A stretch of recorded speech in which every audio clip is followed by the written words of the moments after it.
Hello guys, तो आप सबका स्वागत है हमारे YouTube channel dear Gupta ji पे। तो अभी तक आपने हमारे चैनल को लाइक या सब्सक्राइब नहीं किया है तो उसको कर दीजिए। तो आज हम बात करने वाले हैं बेसिक टॉप 20 हिंदी प्रश्न के विषय पे, जो बहुत ही इम्पोर्टेंट है।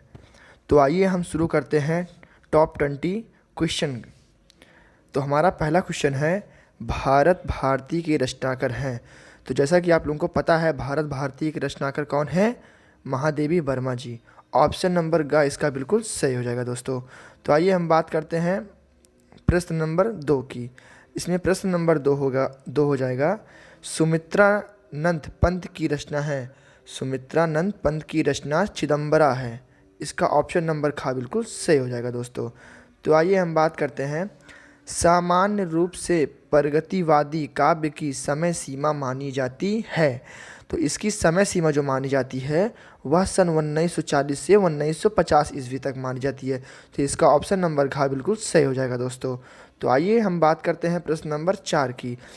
प्रयोगवादी काव्यधारा के कवि हैं। प्रयोगवादी काव्यधारा के कवि हैं। तो उसकी जो कवि थी वो सुमित्रानंद पंत जी थी। तो इसका ऑप्शन नंबर का बिल्कुल सही हो जाएगा दोस्तों। तो आइए हम बात करते हैं, प्रगतिवादी युग के कवि हैं। प्रगतिवादी युग के कवि हैं। तो इसको जो कवि थे वो जयशंकर प्रसाद जी थे। तो ऑप्शन नंबर का इसका बिल्कुल सही हो जाएगा दोस्तों। तो आइए हम बात करते हैं प्रश्न नंबर 6 पे।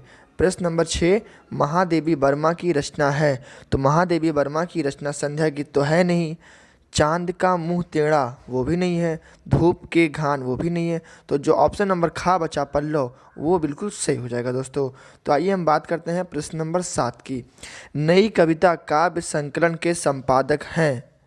तो इसका जो ऑप्शन नंबर घा है वह बिल्कुल सही हो जाएगा दोस्तों, आज्ञे और शिव मंगल सिंह सुमन। ऑप्शन नंबर घा इसका बिल्कुल सही हो जाएगा दोस्तों। तो आइए हम बात करते हैं प्रश्न नंबर 8 की। कश्मीर सुषमा के रचयिता हैं। कश्मीर सुषमा के रचयिता श्रीधर पाठक जी थे। श्रीधर पाठक कश्मीर सुषमा के रचयिता थे। तो इसका ऑप्शन नंबर घा बिल्कुल सही हो जाएगा दोस्तों। तो आइए हम बात करते हैं प्रश्न नंबर 9 की। प्रश्न नंबर जो 9 है वो हमारा, निम्न में से कौन सी रचना भक्तिकाल की है। तो निम्न में से जो हमारी रचना है भक्तिकाल की वो सुरसावली है। सुरसावली एक भक्तिकाल की रचना है। जैसा कि आप लोगों को पता ही होगा सुरसावली भक्तिकाल की रचना है। तो इसका ऑप्शन नंबर घा बिल्कुल सही हो जाएगा दोस्तों। तो आइए हम बात करते हैं प्रश्न नंबर 10 की। जो प्रश्न नंबर हमारा 10 है वो लोक्यातन की विधा है। तो इसका ऑप्शन का है नाटक, खा है काव्य, गा है भेंटकर्ता और घा है संस्मरण। तो इसमें आप लोग बताइए कि ऑप्शन कौन सा होगा कमेंट करके। तो इसका जो सही आंसर है वह है काव्य गीत। लोक्यातन की विधा है काव्य गीत। इसका ऑप्शन नंबर खा बिल्कुल सही हो जाएगा दोस्तों। तो आइए हम बात करते हैं प्रश्न नंबर 11 की। प्रश्न नंबर जो हमारा 11 है, दीप शिखा के रचनाकार हैं। दीप शिखा के रचनाकार, या हम कह सकते हैं दीप शिखा किसकी रचना है। तो दीप शिखा रचना जो है वह महादेवी वर्मा जी का है। तो ऑप्शन नंबर का इसका बिल्कुल सही हो जाएगा दोस्तों। तो आइए हम बात करते हैं प्रश्न नंबर 12 की। प्रश्न नंबर जो हमारा 12 है वह है, प्रेम सरोवर के रचयिता हैं। तो प्रेम सरोवर के रचयिता भारतेंदु हरिश्चंद्र जी हैं। तो ऑप्शन नंबर का इसका बिल्कुल सही हो जाएगा दोस्तों। तो आइए हम बात करते हैं प्रश्न नंबर 13 की। प्रश्न नंबर जो हमारा 13 है वह है, कामायनी की विधा है। कामायनी की जो विधा है वह है महाकाव्य। ऑप्शन नंबर का इसका बिल्कुल सही हो जाएगा दोस्तों। तो आइए हम बात करते हैं प्रश्न नंबर 14 की। तो प्रश्न नंबर 14 है हमारा, नीड़ का निर्माण फिर के रचनाकार हैं। नीड़ के निर्माण के फिर रचनाकार हैं। तो इसका ऑप्शन नंबर का हरिवंश राय बच्चन जी। हरिवंश राय बच्चन जी ही नीड़ का निर्माण फिर के रचनाकार थे। तो इसका ऑप्शन नंबर का बिल्कुल सही हो जाएगा दोस्तों। तो आइए हम बात करते हैं प्रश्न नंबर 15 के।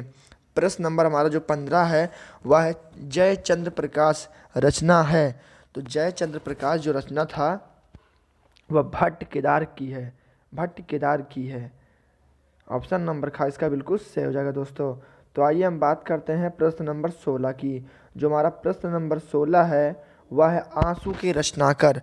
आंसू के रचनाकार, आंसू के रचनाकार जो हमारे थे वह जयशंकर प्रसाद जी थे। तो ऑप्शन नंबर का इसका बिल्कुल सही हो जाएगा दोस्तों।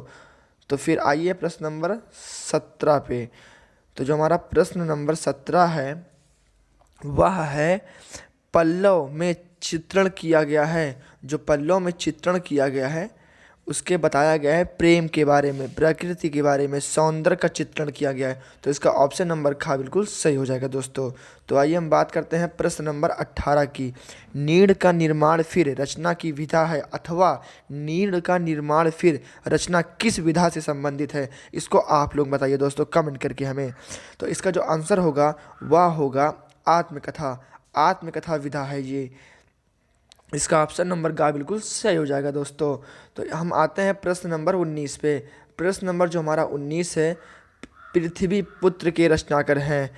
पृथ्वी पुत्र के रचनाकार जो हमारे हैं वह डॉक्टर वासुदेव शरण अग्रवाल जी हैं। तो इसका ऑप्शन नंबर खा बिल्कुल सही हो जाएगा दोस्तों। तो आइए हम बात करते हैं आखिरी क्वेश्चन। आखिरी क्वेश्चन जो हमारा है वह है छाया वादोत्तर काल की पत्रिका है। तो इसका जो ऑप्शन नंबर घा है, घा, वह कदम्बनी है, वह बिल्कुल सही हो जाएगा दोस्तों। तो आज का हमारा इतना ही क्वेश्चन, अगले वीडियो में मिलते हैं। अभी तक tata bye bye, take care.